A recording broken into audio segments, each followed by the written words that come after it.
I'm Bella, 27, and by no means a pushover.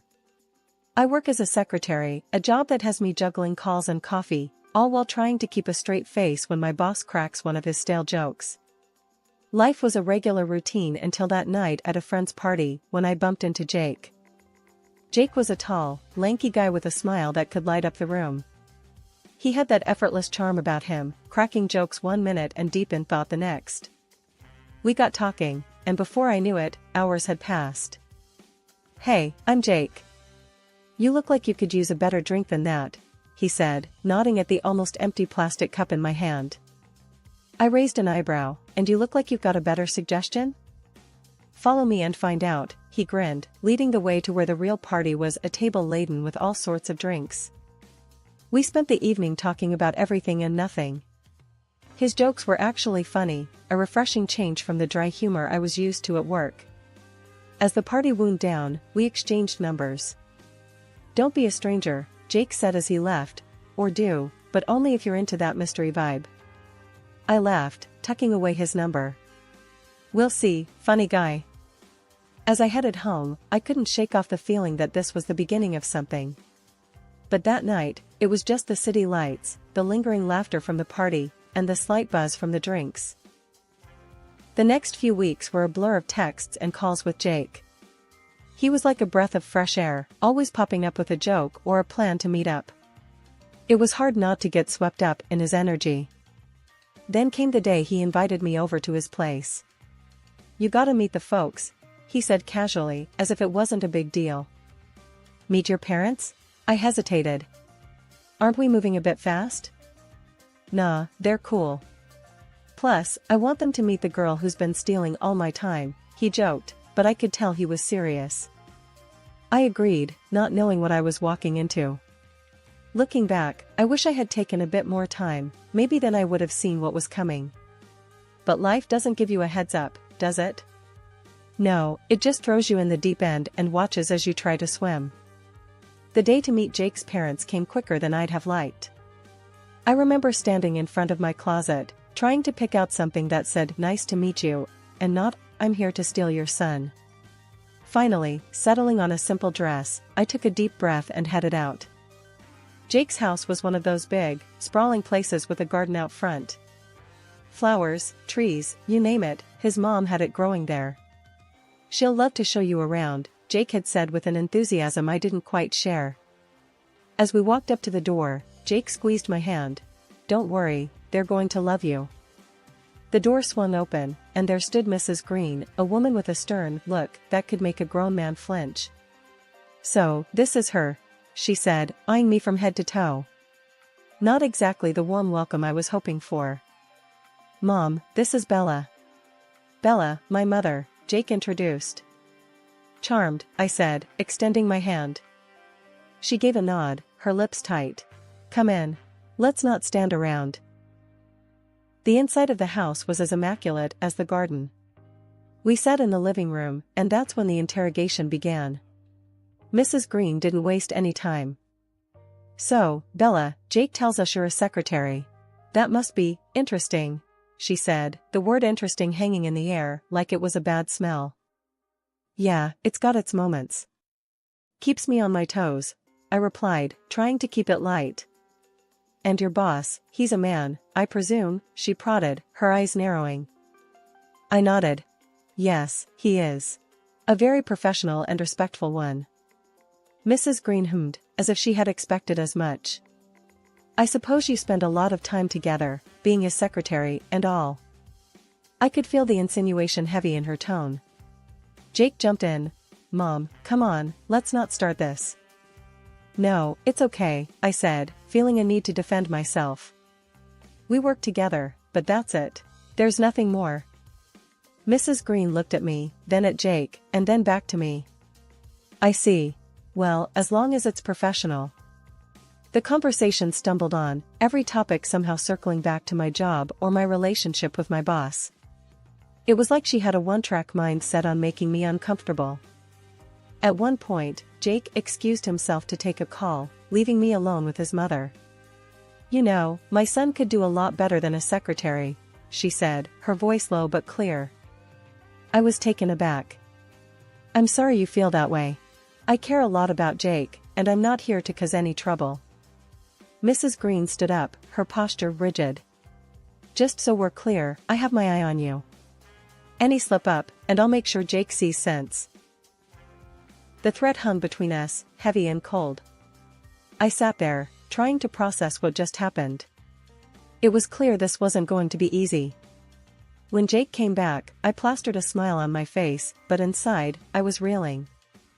After a few months of dating, Jake and I decided it was time to take the next step, moving in together. I remember the day I left my small, cozy apartment, boxes in hand, a mix of excitement and nerves bubbling in my stomach. Jake was all grins, helping me settle into what was now our place. It was nice, waking up next to him every morning, sharing coffee and lazy weekends.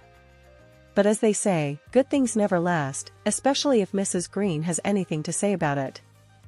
One Saturday morning, as we were lounging around, the doorbell rang. Jake went to answer it, and in came Mrs. Green, her eyes scanning the room like she was looking for something, or rather, someone to criticize. "Mother, what a surprise," Jake said, clearly caught off guard. "Save it, Jacob. I know what's going on here," she snapped, her eyes finally landing on me. "Living in sin, are we?" Jake's face turned red. "Mom, it's not like that. We're serious about each other." She scoffed. "Serious? Please. You barely know her." I stood up, feeling the need to defend our relationship. "Mrs. Green, I care about Jake, and we're happy together." "Happy?" She laughed, a harsh sound that filled the room. "Let's see how happy you are when the novelty wears off." She walked around, inspecting the place like she was going to find something incriminating. Her eyes landed on a photo of Jake and me at a beach. "And what's this?" "Hardly appropriate, wouldn't you say?" Jake tried to intervene. "Mom, that's enough." But she was on a roll. "I won't have my son shacking up with just anyone. What will people think?" I could feel the anger rising in me. "We're not hurting anyone. We're adults, making our own decisions." Mrs. Green turned to me, her gaze sharp. "You may have fooled my son, but you don't fool me. I see right through you." The argument escalated from there, voices raised, words thrown like punches. In the end, Mrs. Green left, but not before declaring, "This isn't over." Her visit left a sour taste, the tension hanging between Jake and me. We tried to brush it off, go about our day, but it wasn't the same. Her words echoed in the back of my mind, a constant reminder of the disapproval looming over us. As days turned into weeks, the strain grew. Small arguments became regular, each one chipping away at the happiness we had built. I couldn't shake the feeling that Mrs. Green was somewhere out there, smirking, pleased with the chaos she had sown. One night, I worked late. The project was a beast, and everyone had left except me and my boss, who was in his office doing who knows what. "Bella, you still here?" my boss called out as he finally emerged. "Yeah, just finishing up this report," I replied, stretching my arms. "Late night, huh? Let me drive you home." "It's not safe this late," he offered. I was tired, the thought of waiting for a bus wasn't appealing, so I agreed. We walked to his car, making small talk about the day. It was all very normal until we pulled up to my place. "Thanks for the ride," I said, reaching for the door. "No problem, Bella. See you tomorrow," he replied with a tired smile. As I got out of the car, I didn't notice Jake standing there, his face a mix of anger and hurt. I realized too late as he stormed towards me. "Bella, what the hell is this?" Jake shouted, his eyes darting from me to my boss driving away. "It's not what it looks like, Jake. He was just giving me a ride home," I tried to explain. "A ride home? At this hour? With him?" He was fuming, not listening to a word I said. "Jake, please, you're overreacting. It's late, I was alone at the office, and he offered to drive me. That's all," I pleaded. "All, huh? And I'm supposed to believe that?" His voice was loud, attracting a few glances from neighbors. "I'm telling you the truth. Why won't you believe me?" My voice cracked, the frustration and hurt bubbling up. "Because I know men like him. And you, out late, with your boss? It's not right, he accused. Jake, you're being ridiculous. Nothing is going on. I love you, I said, my voice firm. He scoffed. Yeah? Well, it sure doesn't look like it. The argument went back and forth, each accusation more hurtful than the last. Eventually, he stormed off, leaving me standing there, alone and bewildered. I grabbed a few essentials and headed back to my old place. The night was quiet, but my mind was a loud mess of thoughts and worries. I couldn't believe a simple act of kindness from my boss would lead to this. No sooner had I settled into my old, now strangely unfamiliar bed, the phone rang. It was Mrs. Green. Her voice oozed satisfaction. Well, Bella, seems like you've moved back. Can't say I'm surprised. I knew it was only a matter of time. Her laughter was cold, ringing in my ears long after I had hung up.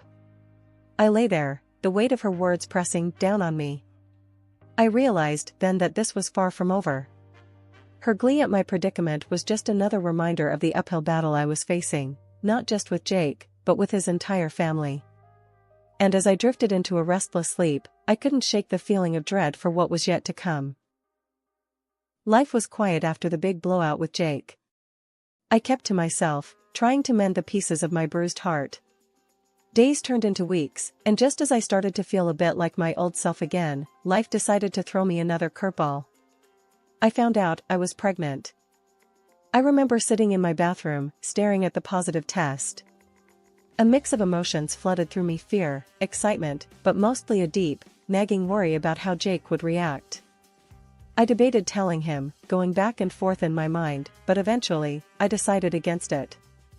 I would raise this child on my own. But secrets have a way of coming out, and this one was no different. Jake found out. I still don't know how, but one day, there he was, standing at my door, looking as shocked and scared as I felt. Bella, is it true? Are we going to have a baby? He stammered, his face pale. I nodded, unable to form words. The silence stretched between us, heavy and awkward. Why didn't you tell me, Bella? Why? He finally managed, his voice a mix of hurt and anger. I was scared, Jake. Scared of how you'd react, scared of doing this all alone, I confessed, the words tumbling out. He ran a hand through his hair, a gesture of frustration I knew all too well. We should have talked about it. It's not just your decision, Bella. I knew he was right, but at the moment, it didn't seem that simple. I know, and I'm sorry. I didn't know what to do. We talked for hours, going in circles, the same arguments, the same fears. But as the night wore on, something shifted. We started to see not just the challenges, but the possibilities. Maybe, just maybe, we could do this together.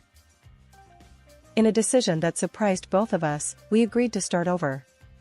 We decided to get married, but this time, we'd do it our way, away from all the drama and judgment. A simple courthouse ceremony, just us and a couple of friends. It was quick, maybe a bit impulsive, but it felt right. The day we got married was nothing like I'd ever imagined. No fancy dress, no big party. Just the two of us, exchanging vows in a small, stuffy room. But when I looked into Jake's eyes, I knew it was perfect. We kept it a secret, not ready to deal with the fallout from his family, especially Mrs. Green. We needed time to adjust, to prepare for the baby, to figure out how we were going to handle everything. It was our little bubble of happiness, fragile, but ours. Jake and I were living in our little world, trying to prepare for the baby's arrival. But we both knew we couldn't keep our secret forever. The day finally came when Jake decided it was time to tell his parents. We gotta do it, Bella. They need to know about the baby, about us, he insisted one morning, a determined look on his face. I was scared, to say the least. But what about your mom? You know she's gonna flip. He took my hands in his. I'll handle Mom. You just focus on you and the baby. So, we went to his parents' house. My heart was pounding as we walked up the driveway. The door opened, and there stood Mrs. Green, looking as stern as ever. Jacob, what are you doing here? And you brought her, she said, eyeing me with disdain. Mom, we've got something to tell you. It's important, Jake said, stepping in front of me slightly. She let us in, the curiosity clear on her face. We all sat down, the tension thick in the air. Jake took a deep breath and began. Mom, Dad, Bella, and I got married a few months back. And we're expecting a baby. There was a moment of stunned silence before Mrs. Green erupted. Married? A baby? How could you be so irresponsible? Mom, it's not like that. We love each other. We're happy, Jake tried to explain. Happy? Look at her. She's trapped you with this child, Mrs. Green accused, pointing a finger at me. I felt my face heat up. I didn't trap anyone. This baby is a blessing, not a trap.